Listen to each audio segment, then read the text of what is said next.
সালের পঞ্চায়েত নির্বাচনে ইটাহারের দুর্লভপুর গ্রাম পঞ্চায়েতে দখল নিয়েছিল গেরুয়া শিবির। কুশমুন্ডি, কালিয়াগঞ্জ ও ইটাহার বিধানসভা কেন্দ্র বেষ্টিত এই দুর্লভপুর গ্রাম পঞ্চায়েতের তেমন কোনো উন্নয়ন করতে পারেনি বিজেপি পরিচালিত পঞ্চায়েত বোর্ড। 2022 সালে বিজেপির নির্বাচিত 5 পঞ্চায়েত সদস্য তৃণমূল কংগ্রেসে যোগদান করলে পঞ্চায়েত বোর্ডের ক্ষমতায় আসে রাজ্যের শাসক দল। আর এই এক বছরেই এলাকার রাস্তাঘাট থেকে পানীয় জল সহ রাজ্য সরকারের জনকল্যাণমুখী নানান প্রকল্পের সুবিধা গ্রামের বাসিন্দাদের পাইয়ে দিয়েছে বর্তমান বোর্ড। যদিও বিরোধী দলের দাবি দুর্নীতি আর কাটমানি খেয়ে নিজেদের পকেট ভরেছে শাসক দল, কোনো উন্নয়নই হয়নি এলাকায়।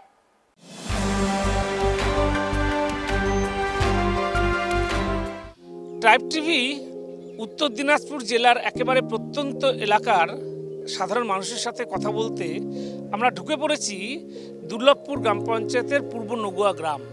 যে গ্রামে আমরা দেখতে পাচ্ছি যে গ্রামের মানুষ তারা কি বলছেন, তাদের কি অভাব অভিযোগ রয়েছে এবং কি পরিষেবা পেয়েছেন, কি পাননি, সেই সমস্যা নিয়েই আমরা কিন্তু দুর্লভপুর গ্রাম পঞ্চায়েতের এই যে পূর্ব নগুয়া গ্রাম, সেই গ্রামে পৌঁছে গেছি। আমরা কথা বলবো সাধারণ মানুষের সাথে, গ্রামবাসীদের সাথে।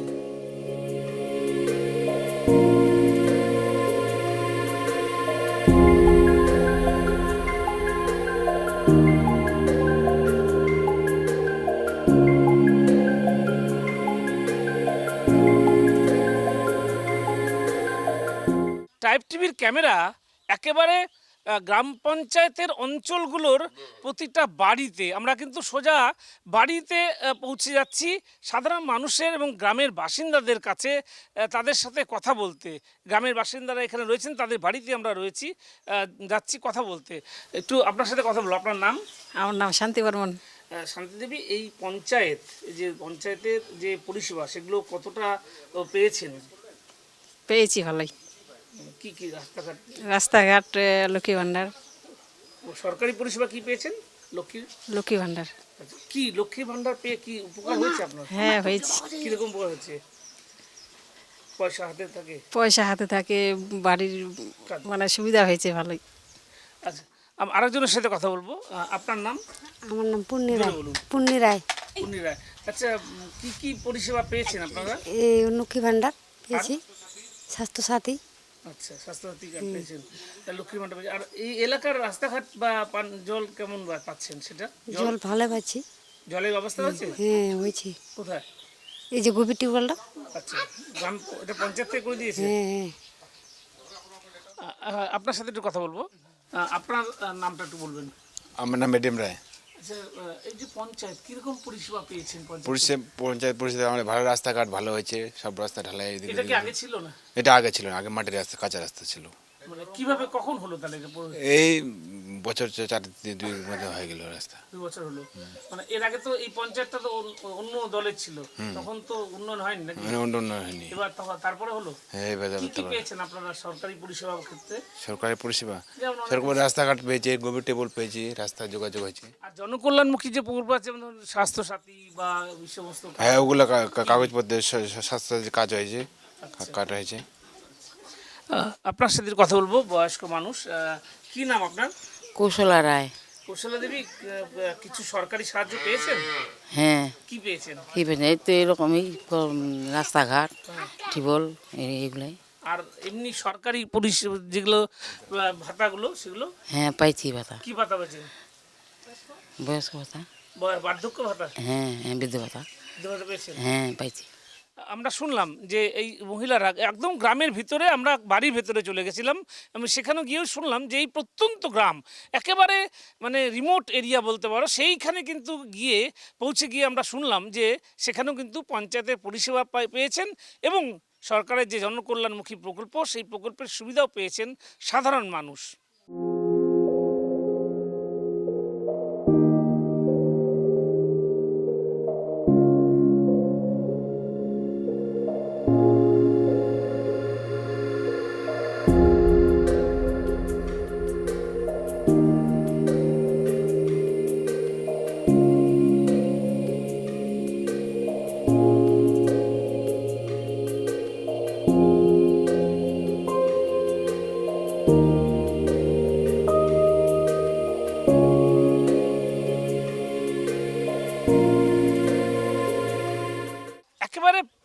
প্রত্যেক এলাকায় মানুষের বাড়ি বাড়ি পৌঁছে গিয়েছে ট্রাইব টিভির ক্যামেরা।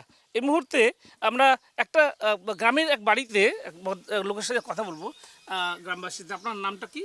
স্বদেশ চন্দ্র বর্মা। স্বদেশবাবু, স্বদেশবাবু, পঞ্চায়েত থেকে যে যে পরিষেবাগুলো দরকার সেগুলো কতটা পেয়েছেন বা কি সমস্যা রয়েছে এখন? এখানে তো অনেক সমস্যা আছে, হ্যাঁ বলেন। রাস্তাঘাট, হুম। পানীয় জল, সেগুলো কি এখনো হয়নি? হচ্ছে কিছু কিছু হয়েছে, আরও অনেক বাকি আছে। আচ্ছা, অনেক বাকি রয়েছে। আচ্ছা, এই সরকারি যে প্রকল্পগুলো রয়েছে সেগুলোর কিছু পেয়েছেন? ধরুন অনেক কিছু থাকে আপনার বাড়িতে তো লোকজন আছে, মেয়ে বা ছেলে আছে, তো তারা কি কিছু পেয়েছে বা আপনি কিছু পেয়েছেন? যেমন স্বাস্থ্যসাথী বা লক্ষ্মী ভাণ্ডার বা এসব পাচ্ছে। আপনি আপনি কিছু হ্যাঁ, পেয়েছেন? আমি পেয়েছি। কি পেয়েছেন? শিল্পী ভাতা। শিল্পী ভাতা। কি শিল্পী আপনি? আপনি তা কি কি শিল্পী বলছে? হ্যাঁ? শিল্পী ওই যে গান বাজনা। আচ্ছা, আমরা পেয়ে গেছি গান বাজনা, অর্থাৎ উনি একজন লোকসঙ্গীত শিল্পী। সেই লোকসঙ্গীত শিল্পী তিনি বলছেন যে তিনি শিল্পী ভাতাও পেয়েছেন, যে রাজ্য সরকারের যে শিল্পী ভাতা সেটাও তিনি পেয়েছেন। এই শিল্পী ভাতা পেয়ে আপনাদের কেমন, কতটা উপকার হয়েছে? ভালো উপকার হয়েছে। যেমন একটু বলেন। উপকার পাইছি, যা পাচ্ছি এগুলা নিয়ে সংসার করছি, চালাতে সুবিধা হচ্ছে। চালাতে সুবিধা হচ্ছে একটু। আপনার নাম? আমার নাম মোহন বর্মন। এই যে দুর্লভপুর গ্রাম পঞ্চায়েতে যা যা কী পরিষেবা আপনারা পেলেন এই ইয়েতে? পরিষেবা বলতে তো প্রত্যেক বাড়ি বাড়ি পরিষেবা ঢুকে গেছে, যেরকম লক্ষ্মীর ভাণ্ডার, স্বাস্থ্যসাথী, এদিকে এসি। আপনার পরিবারে ঢুকেছে? হ্যাঁ, আমার স্ত্রী লক্ষ্মীর ভাণ্ডার পায়। ওটা নিয়ে খুব খুশি। আচ্ছা রিসেন্ট 25 বছর হওয়ার সঙ্গে সঙ্গেই লক্ষ্মীর ভাণ্ডার চালু হয়ে গেছে। আচ্ছা, আর এমনি পঞ্চায়েতের পরিষেবা? পঞ্চায়েতের পরিষেবা বলতে রাস্তাঘাট পঞ্চায়েত থেকে ভালোই হচ্ছে চারিদিকে। আচ্ছা, আর এদিকে এখন পুকুর সাজানো হচ্ছে, ঘাট বাঁধানো হচ্ছে, গার্ডওয়াল হচ্ছে, পঞ্চায়েতে ভালোই কাজ এলাকায় হচ্ছে। উন্নয়ন হচ্ছে। হ্যাঁ, এলাকায় উন্নয়ন হচ্ছে।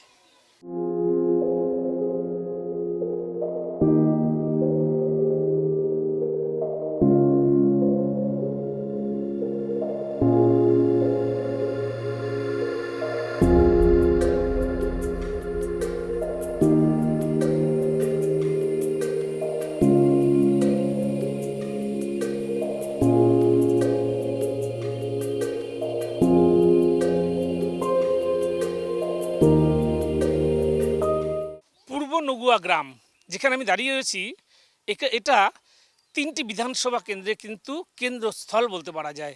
একদিকে ঠিক আমার পিছন দিকে রয়েছে কুশমুন্ডি বিধানসভা, আমার ডান দিকে রয়েছে কালিয়াগঞ্জ বিধানসভা এবং বাদিকে রয়েছে ইটাহার বিধানসভা। অর্থাৎ 3টি বিধানসভার একেবারে কেন্দ্রস্থল এই পূর্ব নগুয়া। আমরা সাধারণ মানুষের সাথে কথা বললাম যে এই দুর্লভপুর গ্রাম পঞ্চায়েতের কী পরিষেবা পেয়েছে, সেই সমস্ত বিষয় আমরা শুনলাম। এবার আমরা শুনে দেব শাসক দলের নেতা তিনি কি বলেন, যে আগামী যে এই পঞ্চায়েত নির্বাচন মানুষের জন্য কতটা কাজ করতে বাকি আছে, কতটা কাজ করেছেন, আমরা শুনে নেব তার কাছ থেকে। আপনার নামটা? আমার নাম রাধাকান্ত রায়। রাধাকান্তবাবু, কবে থেকে এই উন্নয়নের কাজটা শুরু হলো এই পঞ্চায়েতে, একটু খুলে বলুন। অ্যাকচুয়ালি এই পঞ্চায়েত তো আমাদের গত 2018 সালে এই পঞ্চায়েত বিজেপি দখলে যায়। আমরা 2022 জানুয়ারি মাসে আমরা পঞ্চায়েত মমতা বন্দ্যোপাধ্যায়ের প্রতি অনুপ্রাণিত হয়ে 5 জন বিজেপি বিধায়ক গ্রাম পঞ্চায়েত সদস্য আমাদের দলে আসার ফলে আমরা গ্রাম পঞ্চায়েত আমাদের তৃণমূলে আসে। তার আগে এই গ্রাম পঞ্চায়েতে আপনার চারা গাছ বলুন, এনআরজিএস বলুন, ব্যাপক দুর্নীতি করেছে ওরা। আমরা তারপর আসার পর অলরেডি সেন্ট্রাল গভর্নমেন্ট এনআরজিএসের টাকা বন্ধ করে দেয়, আমরা করতে পারিনি। যেটুকু 15 ফিনান্স দিয়ে মানুষের যেগুলো দরকারি রাস্তাঘাট আমরা অলরেডি করবার চেষ্টা করেছি। এবং সবথেকে যেটা করবার চেষ্টা করেছি, এই অঞ্চলে যে দুয়ারে সরকার, প্রতিটি জায়গায় আমরা দুয়ারে সরকারের মাধ্যম দিয়ে এবং আমরা পরিষেবা দিয়ে আমাদের দলের সবাই মিলে এবং পঞ্চায়েতে আমরা মানুষের মমতা বন্দ্যোপাধ্যায়ের যে বিভিন্ন প্রকল্পগুলো, আমার মনে হয় দুর্লভপুর গ্রাম পঞ্চায়েতের প্রতিটি সব দলের মানুষের, সে রাজনৈতিকভাবে যেই হোক না কেন, সেই লক্ষ্মীর ভাণ্ডার স্বাস্থ্যসাথী থেকে শুরু করে মানে এত পৌঁছে দেওয়ার চেষ্টা করেছি আমরা বলি। আজকে যে গ্রাম পঞ্চায়েত নির্বাচন আমরা যেখানেই যাচ্ছি, আজকেও আমি সকালে এক জায়গায় প্রচারে গিয়েছিলাম, আমি মমতা বন্দ্যোপাধ্যায়ের উন্নয়নের কথাগুলো সেখানে আমি তুলে ধরেছিলাম। তাতে ব্যাপক মানুষের, মহিলাদের ব্যাপক সাড়া, এবং তারা স্বীকার করছে যে আমরা এই পরিষেবাগুলো আজকে আমরা পেয়েছি বাড়িতে বসে দুয়ারে সরকারের মাধ্যম দিয়ে।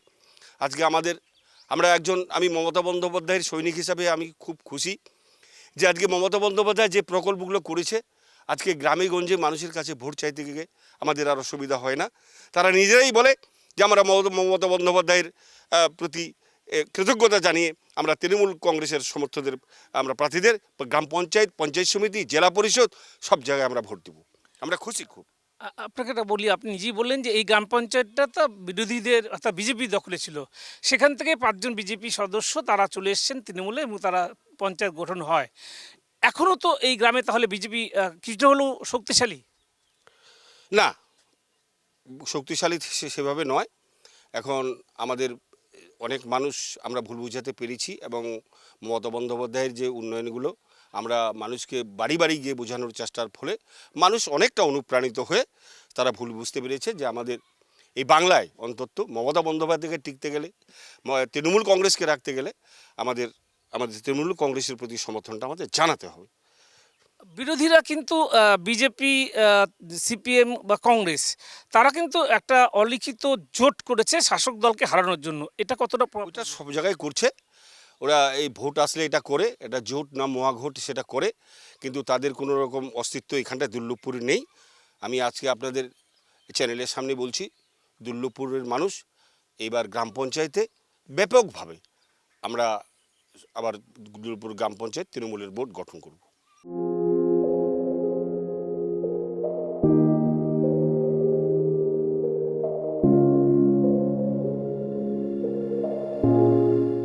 শাসক দল বলছে উন্নয়ন হয়েছে, এবং এই উন্নয়নটা হয়েছে যে 5 জন বিজেপি সদস্য তারা শাসক দলে যোগ দেওয়ার পরে। আমি এখানে পেয়েছি বিজেপি নেতাকে। কি নাম আপনার? আমার নাম শিবেন চন্দ্র বর্মন। শিবেনবাবু, শাসক দল বলছে যে বিজেপি পঞ্চায়েত যতদিন ছিল ততদিন কোনো উন্নয়ন হয়নি, তারপরেই উন্নয়নটা হলো এই এলাকায়। কি বলবেন? না, উন্নয়ন এখানে কোনো হয়নি। আজকে আমরা বামফ্রন্ট ছিলাম কিনা, বামফ্রন্ট থেকে যখন আমরা বিজেপিতে আসলাম, বামফ্রন্ট যখন নাই তখন আমরা বিজেপিতে আসলাম। তো বিজেপিতে আসার পর আমরা 3টা ইলেকশন করলাম, একটা লোকসভা, একটা বিধানসভা, একটা গ্রাম পঞ্চায়েত। ওটা গ্রাম পঞ্চায়েত। তো ওরা এখনও কোনো বলতে পারবে না যে কোনো দিন মানে টিএমসি বা শাসক দল কোনো একটা ব্রিজ করেছে, ওখানেও করেনি। নতুন রাস্তা হয়েছে, ওটাও করেনি। তারপরে যে ব্যাডমিশালে হলো, ওটাও করেনি। কোনোটা গ্রামের মানুষকে কোনো বলতে পারবে না যে আবাস যোজনায় কোনো দিন ঘর দিয়েছে। এখানে যা আসছে লুটে পুটে হয়। সাধারণ মানুষ কাজ করছে যে আমরা 100 দিনে কাজের টাকাটা পাবো, অথচ পায় না। এখানে কি হয়, নাম ভোকাস করে টাকা পয়সা সব খেয়ে লুট। এটাই চলছে বাস্তব পরিস্থিতি।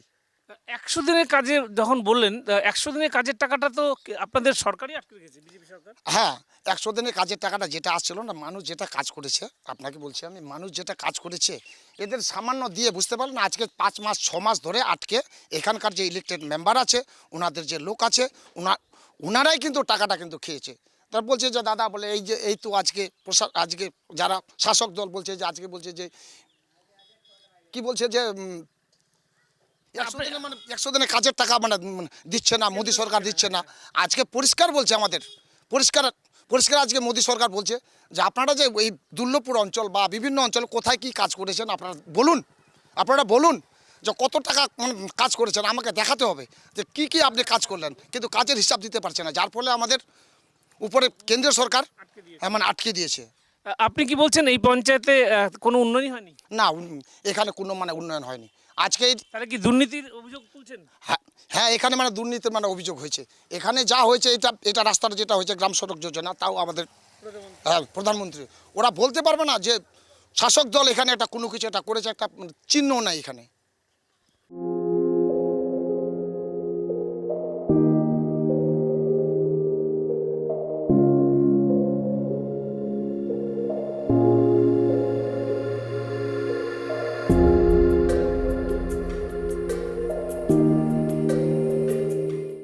টাইপ টিভি উত্তর উত্তর দিনাজপুর জেলার ইটাহার ব্লকের দুর্লভপুর গ্রাম পঞ্চায়েতের বিভিন্ন এলাকা ঘুরে বেড়ালাম, কথা বললাম সাধারণ মানুষদের সাথে, এবং শুধু কথা বলাই নাই, শাসক দলের সাথে কথা বলেছি বিরোধী দলের সাথেও কথা। ক্ষোভ রয়েছে শাসক দলের বিরুদ্ধে, দুর্নীতির অভিযোগ যেমন একদিকে, তেমনি শাসক দল বলছেন উন্নয়নের নিরিখে হবে ভোট। এখন আমাদের অপেক্ষা করতে হবে আগামী 8ই জুলাই মানুষ, এই দুর্লভপুর গ্রাম পঞ্চায়েতের মানুষ কোন দিকে ভোট দেন, এবং 11ই জুলাই অপেক্ষা করতে হবে এই দুর্লভপুর গ্রাম পঞ্চায়েত কার দখলে যাবে, বিজেপি না তৃণমূল কংগ্রেস। ক্যামেরায় নিবাসের সাথে গৌতম পালের রিপোর্ট, ট্রাইব টিভি।